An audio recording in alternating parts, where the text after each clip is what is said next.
I'm Jerry Turner. I'm 97 years old. I've been here on this piece of property for 94 years. I opened the wrecking yard in 1960. That makes it 65th year to this year. Tell us how.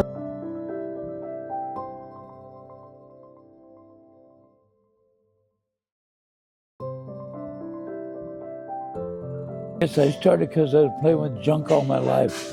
When I was 7, a guy came driving in the yard in a Model T. He was going to hitchhike back to Oklahoma. My dad gave him $10 for the Model T. Told me it was mine, but I couldn't drive it till I was 10. So me and my little buddies played in it. When I was 9, he broke down and says, well, you buy a battery for it and you can drive it. So me and my little buddies picked cotton to get $3.50 to buy a battery. Bought a battery. My dad started it, showed me how to drive it, and that was the last thing he touched any of my cars. He'd tell me what to do, but he never helped me work on anything. He said, if you can't make it run, you're not going to drive it. And I just sort of liked junk all my life. It was just a natural way for me to fall into a wrecking yard. This was alfalfa and farmland when my dad had it. How many acres you have? Roughly a 100-acre yard. But you started with? You started with how many? Well, I was in the garage business, so the garage business kept beans on the table while I was buying cars. We started, my dad and I walked out, and he stepped off about 5 acres and says, well, this ought to be enough. Well, before I got the fence built, 5 acres was full of cars, so I could figure out that wasn't enough. What year did you start getting the cars in? 1960. Okay. So what is the oldest car you have now? Oh, I've got some Model A stuff, 28, 29. So that'd be 150 on the bracket. Probably, I've got Model T stuff, so probably 25 is the earliest stuff we have. So tell us a little bit about your home life, your wife and family. Well, I'm very, very lucky. I've played with airplanes, motorcycles, and race cars all my life, and I've never been hurt.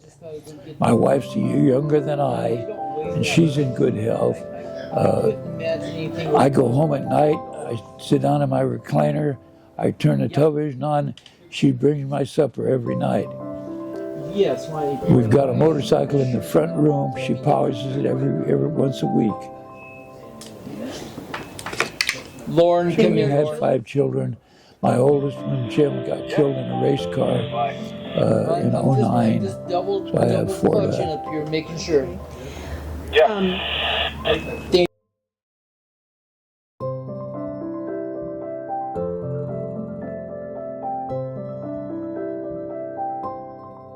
When I was in when I was growing up, Fresno was 45,000 people. Now it's 500,000. Clovis wasn't big enough to count, and now there's 500,000 in the surrounding territory. It's just a matter of time before we run out of food, water, and air. Didn't you have an association with the Blackie Jujian too? There's a picture of Blackie right there on the wall. Yeah, I knew Blackie from the time we were kids. Oh, you grew up together? He lived 4 or 5 miles over here. He went to Easton High School, I went to Fowler, so we weren't, run-around buddies. So, what did you two do together? How did you support each other? Well, certainly I had cars in his Autorama every chance I got. But let me tell you an interesting thing about Blackie. He was a nice person. He was sharp as a tack. There was a wealthy farmer from Bakersfield area. They had 2 cars he wanted to enter.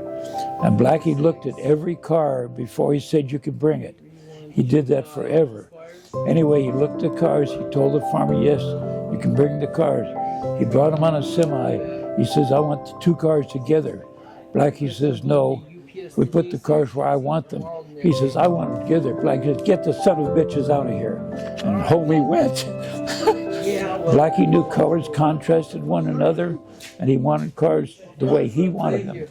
and his shows were always successful, so I gave him a lot of credit for that.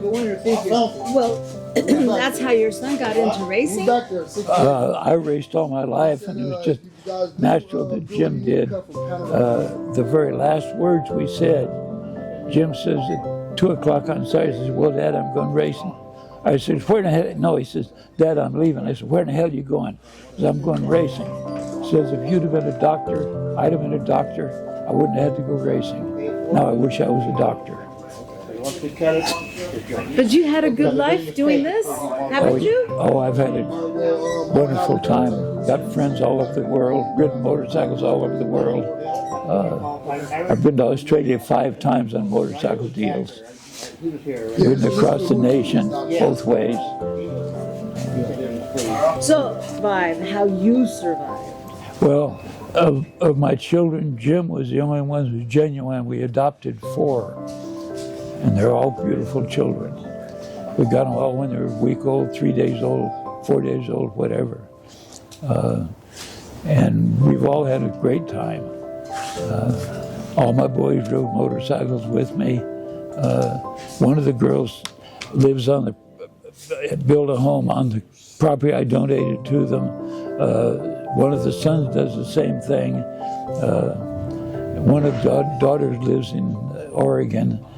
But there's 4, 1, 2, 3, there's 3 kids here on the property. All right, I have 3. But I attribute things to motorcycles. When we were growing up, we wanted to ride. That's all we wanted to do. No drinking, no smoking, no doping. All we wanted to do is ride. During the summer months, we'd meet every night downtown in Fresno on Broadway. We'd ride to Madera, we'd ride to Kerman, we'd ride everywhere. That's all we wanted. When we got old enough to race, we started racing motorcycles. That's all we wanted. One time I was talking to a doctor, had an ear problem, and he says, you've been subjected to a lot of noise. I said, yes, I played with motorcycles all my life. He said, oh my gosh, motorcycles. I said, you don't like them, Doc? He says, I think they're terrible.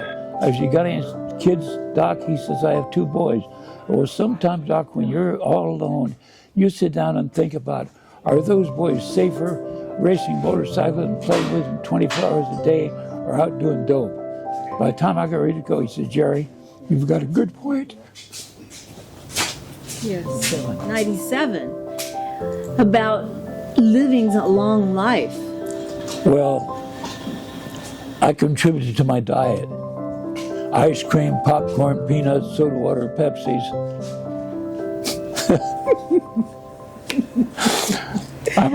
I don't wear glasses. I'm on no medication. But my dad lived to be 100 years old with no problems whatsoever. So undoubtedly I inherited some genes. There you go. So you stay, yeah, with that kind of diet, I guess so. But you're always working ever since I've known you. Oh, yes. Always working. Do you ever take any time off? I go motorcycling in Nevada 3 days a year. I go motorcycling at Atascadero 3 days a year. And I usually go to Borrego Springs, but this year I'm not going there. That's the only time I take off. I'm working 7 days a week outside of that. What's your wife's name? Nedra, Nedra. And how long have you been married? 74 years coming up. So what would you suggest is the best way to keep your marriage together?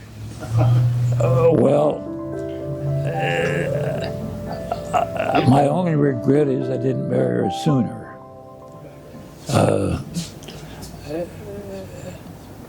But before we got married, I said, I'm going to race anything, any place, any time. Is that agreed? She says, that's agreed. Okay. And if I told her at 97 years old I was going to Indianapolis, she said, let's go. So you didn't get married at 20. How old? 22. Oh, that's still young. Anyway. And it sounds like you made a contract with your wife, basically. Oh, yes. You agreed. No, she's the best. There's no question about it. Okay. Well, tell us where you're at. Say again. Your location here. 4248 South Willow. We moved here in 1932. I was 4 years old. So they can find, is this still the largest wrecking yard in the United I States? believe so, yes. Tell them. And we've got roughly 100 acres. And there's some yards probably that have more acres, but they're on hills and dales and so forth. So usable acres, we're the largest. We maintain about 10,000 cars. And you use your computer searcher too, huh? Well, I know how to do about this much on a computer, and everyone else knows how to do that much. The world, we have customers come in from all over the world just to look over the place. They just read about it seen it on videos and various other programs we made. One time we had a lady about, I'm going to guess 35 years old, with probably a 10 or 12-year-old son from Germany. And she said, we've seen you on YouTube. Could we walk around? And it was about 110 degrees. It was middle of July. Here this lady and her 10-year-old son were out there for 2 hours just walking around looking at junk. Isn't that something? Well, give a closing statement. God bless everyone.